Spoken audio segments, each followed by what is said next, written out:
Well, hello.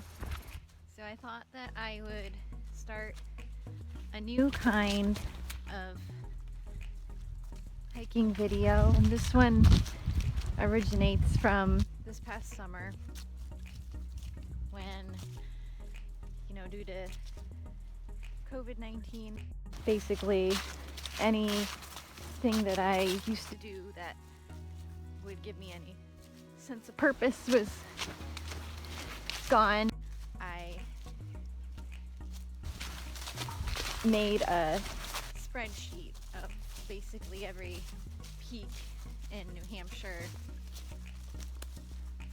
and I basically just a couple times a week I would go out and hike something, and then I would cross it off the list.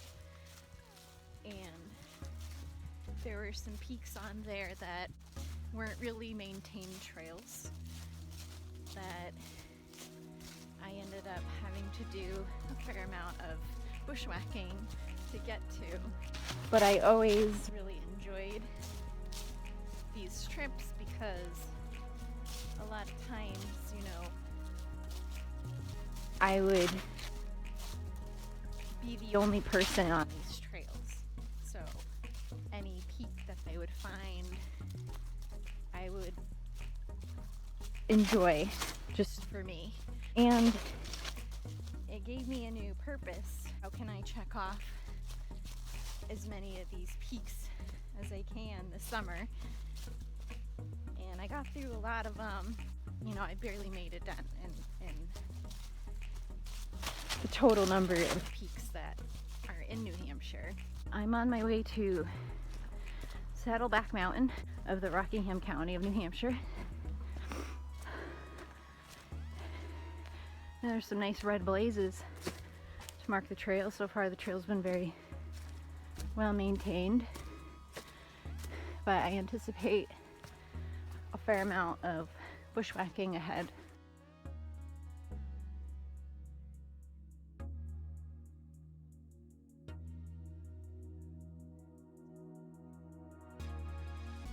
So I've come across my first instance where I'm now bushwhacking, as I seem to be going the right way but can't find any markings. I seem to have rejoined something that vaguely looks like a trail, and there's even some tape on the trees coming up too. But I think I am almost to the peak. Doing some more bushwhacking as I attempt to find the summit.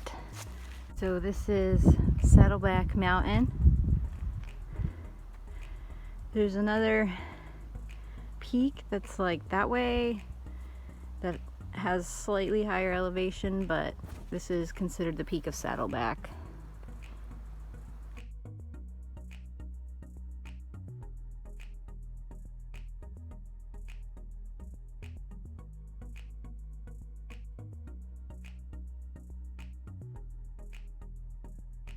So I was able to bushwhack back down from the mountain with no issues, but my battery got a little low, so I decided I wasn't going to record anymore until I got back to the car.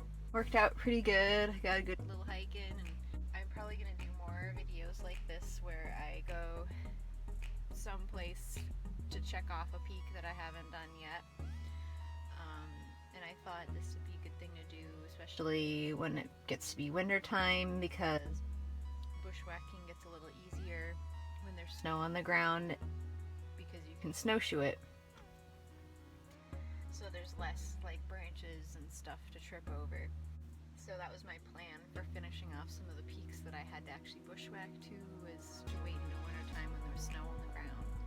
So I thought that was something I could do to fill in the gaps for when I'm unable to go backpacking due to severe weather. That way I can still keep it hiking related, still putting out more interesting content than just gear reviews.